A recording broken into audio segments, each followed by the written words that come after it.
Hey there, Brett Jennings from Silicon Valley Real Estate Journal here. I want to thank you for visiting our video blog and tuning in.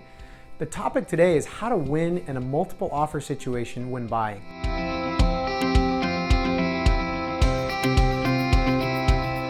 There are 5 things to really consider when entering a multiple offer situation. Number 1 is you want to know your competition. What I mean by that is how many offers are you bidding against? So make sure your agent is asking questions about that, as well as how many disclosure packages have been downloaded.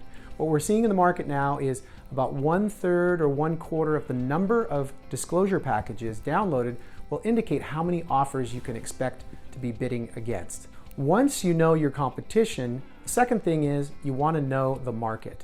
What I mean here is, what is the average list to sales price ratio in the neighborhood that you're buying in for the last 2 or 3 homes that have sold most recently? If homes are going $20,000 to $40,000 off over asking, you're gonna wanna be prepared to offer at least that much over the last sale in the neighborhood. Now that may cause some concern about, wow, are we going to overpay?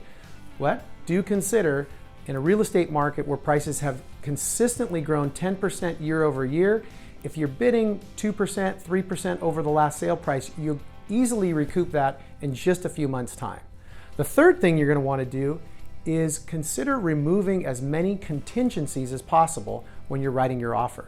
So make sure if you're working with a lender, don't just get pre-approved. See if you can get a full loan approval so you can go in with an offer with no loan contingency. And if you're looking at property contingencies, review those inspections if you had a seller that's provided inspections. And if not, ask the seller's agent if you can actually do your inspections before presenting your offer. That way you can come forward with an offer with no appraisal contingency and no loan contingency. Then the fourth thing is you want to get personal. What I mean here is you want to write a personal letter to the seller of telling them why you love this home, what you foresee living in that neighborhood would be like for you and your family, and how excited you are about it. You'd be amazed at how effective this actually works. We've won in multiple offer situations where we weren't in fact the top offer. We might have been $5,000 or $10,000 less, but that seller really connected with the letter that we wrote. People want to know if they had a great time living in that home, that they're going to pass that home to somebody who is going to enjoy it equally as well.